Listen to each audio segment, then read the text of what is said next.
So what's up? Another React video, kind of just reacting to the things going on in the world right now. As you see, my Twitter account is up, and they changed what the verified button says. Legacy account's still here. Verified account. This account is verified because it's subscribed to Twitter Blue, or is a legacy verified account. But as you can see, there's a bluebird there on mine because it still shows me on my account, thanks to an extension, the difference between the legacy and Twitter Blue. Also, same extension, you'll see I have removed the For You that everyone's complaining about. Instead of bitching about what Elon doesn't do or isn't successful at, do you realize you can make some of these changes on your own? With that being said, Dogecoin. I think it's a late April Fool's joke. You can see a little Doge doggy there. Anyways, straight into it. Of course, it's going to be money-based stream, but the end of the US dollar. I guess everyone thinks BRICS and the digital yuan are going to be the end of the US dollar. I don't think so. I just think stuff's happening and being done because not everyone wants to fall victim to CBDC when it starts rolling out in the next few months. We must protect the position of the American dollar as a pillar of monetary stability around the world. The dollar, the last known superpower of the US, is coming to an end. Today, US dollars represent about 60% of the value of all the currencies in the entire world. But that trend is also changing. The dollar looks like they're dumping it. The world's largest oil producer, Saudi Arabia, is reportedly asking to join BRICS. As more and more developing nations, including some of the world's largest economies, decide to ditch the dollar in their bilateral trade, voices of concern and even despair are being heard in the US over the looming end of America's global financial dominance. Hi, my name is Andre Jick. Hope you're doing well. Come for the finance and stay for what's being called the end of the US dollar, as countries like Brazil, Russia, India, China, and South Africa think it's gonna be the end of the dollar. Their own alternative to the global world reserve currency that, of course, was and still technically is the US dollar. People are calling this the de-dollarization of the world, and this is probably one of, if not the most important financial events that's going on. Pause for the cause. Here's the thing. I'm gonna zoom me up big for this one. Just because the US stops being the world power doesn't mean the world's gonna end. But of course, our government would love for you to think that. That's just the way that is, I guess. On in the world today, and I want to help explain how this will affect us. Let's start with the concept of world reserve currencies and what it actually means to be one, because the US dollar was not always the world reserve currency. Before the US dominated the world reserve currency status, there were others that eventually ended, like France, which held the reserve status from 1720 to 1815, followed by Great Britain from 1815 to 1920. The US dollar became the world reserve currency shortly after that with the creation of what's called the Bretton Woods Agreement. In other words, the US has held its world reserve currency status for about 100 years now, and according to billionaire Ray Dalio, who studied this, he says this changes every 94 years or so. So we're technically past the point of expiration. So why is all of this happening all of a sudden? First,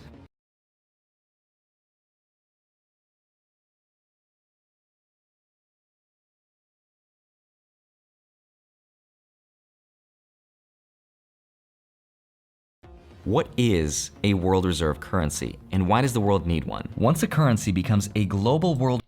Just realized my mic was off for that. But what I was saying when I was moving around there and had things paused, our country trying to fight that, combat that process from happening is literally fighting nature, and fighting nature never turns out well. Reserve currency, it'll usually come with 3 new superpowers. Number 1, stability. Stability allows for international trade, and if you want to trade with each other, you need a common language and a common money that everyone can agree to. Most countries just don't trust each other because they don't know how much the other country is printing its own monetary supply. So how much is that money really worth? So instead, they could use a world reserve currency knowing that no matter what asset or commodity they trade, it'll always be backed by something stable and something that has value. The second superpower is that the country with the world reserve currency becomes an investing powerhouse. Because the world likes to use the most stable money, which right now are dollars, the world also has to have a dollar wallet.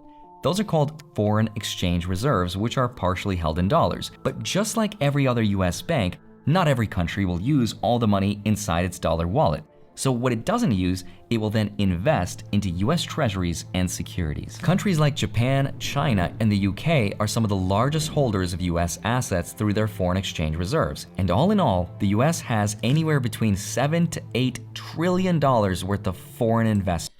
My question has always been, with all the stuff going on with China and things, what if they decide to stop investing in us because we're so war hungry?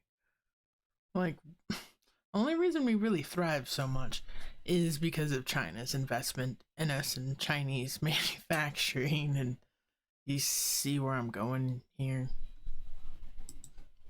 Just for context, that amount of money is about the same size as the entire GDP of Germany, the UK, and India combined.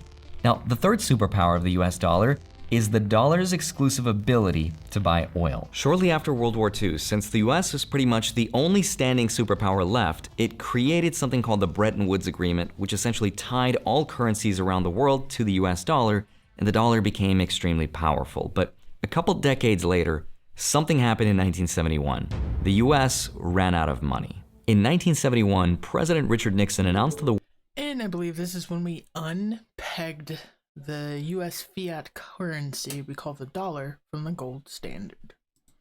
world that $35 would no longer redeem 1 ounce of gold like was originally promised. I have directed Secretary Connally to suspend temporarily the And I also believe this is because we got caught pretending to have more gold. That there was some kind of money laundering or fraudulent activity in our government then. And the way of hiding that was pretty much being like, okay, money's got its own value, no longer pegged to gold. But then if money's not pegged to anything, then what the hell is fiat currency? The convertibility of the dollar into gold or other reserve assets, except in amounts and conditions determined to be in the interest of monetary stability and in the best interest of the United States. Instead, the only thing that dollars would be able to redeem is just more debt. And by 1971, the US had been using the dollar's dominance for decades to get themselves favorable foreign policy. So the question is, when the US ran out of gold, why didn't the rest of the world go back to using their own currency? And the answer is, because they couldn't, because of that third superpower. In 1945, President Franklin Roosevelt set up a secret. That is why we've been so focused on war and oil. That is what keeps capitalism and democracy thriving. Destruction and recreation. Wartime meeting that would change the course of US history. Very few records were kept from that meeting, but Roosevelt promised the King of Saudi Arabia protection in exchange for the US to have the exclusive right to develop oil from Saudi Arabia. Meaning, if another country wanted to buy oil because they need to power their country, which is something they did need and still need to do, they also need US dollars. That's the birth of the petrodollar. And that's also why every single US president since that meeting has cozied up to Saudi Arabia to maintain those positive relationships. Our house is your house. There's an Arab saying, the sands are blowing. And I submit to you, King Fahd, that if the sands of time give us any hint of the future, it is that in the... Anyone feeling that Dune-like theme here? Like the oil is the spice. days ahead, the friendship between the Saudi Arabian and American people will be a strong and vital force in the world. Those three superpowers, the stability for trade, becoming an investment powerhouse, and the exclusivity to buy oil, has given the US global dominance over the last century. And sometimes the US has used that dominance over other countries to cut them off from their life force, that is energy. But when that happens... Alright, you get the point here though. Petrodollar, we got some deals and war, And yeah, that's why. Because, you know, we're never going to stop going to war and trying to own the oil and being the petrodollar. Anyways, then in other news, you've got the crash of Tesla stock. Hey everyone, me Kevin here. In this video, I'm going to break down exactly what happened to Tesla stock today and what it fundamentally means for the stock going forward. First, I'm going to start with some basics in terms of why might the stock... And in my opinion, this is important. Tesla's making money in the US and China, and pretty much we wouldn't even be in this space or arms race at this point if it wasn't for Elon. Have moved so volatilely over the last 72 hours, and what could it portend for the future? So the first thing that I'd like to do is look at the technicals. When we understand the technicals, I think we can understand that Tesla actually was set up for a very high hurdle today. It was set up against knocking on the door of the 200-day moving average, which right now sits at about 215, and Kevin likes that bottom right corner. the next Fibonacci retracement line sitting at about 211. That means we really didn't have a lot of upside before. We needed a lot of pressure to push. By the way, it says Tesla's 194 behind my head, which we've already been rejected at on February 16th. And so for the last 61 days, we've been trading sideways on Tesla. And that is okay. It shows that we've been able to hold on to support. Elon Musk is no longer selling, leading to this massive decline that we had last year. Now, of course, there were other fundamental factors. Yes, we did have to get into some price cutting for EVs, but in my opinion, much of this drop was driven by selling by Elon Musk. And this isn't to blame Elon Musk. It's totally okay for him to do that. After all, he's the owner of the stock just like you are. And if you decide to paper hand and sell, that is okay. But what's more important is that Elon sold about $24 billion of Tesla stock to about $15 billion that retail bought. That put a lot more selling pressure and created this downward trend. That is nowhere near what we're seeing here. In fact, we are seeing stability here as Elon Musk is not selling.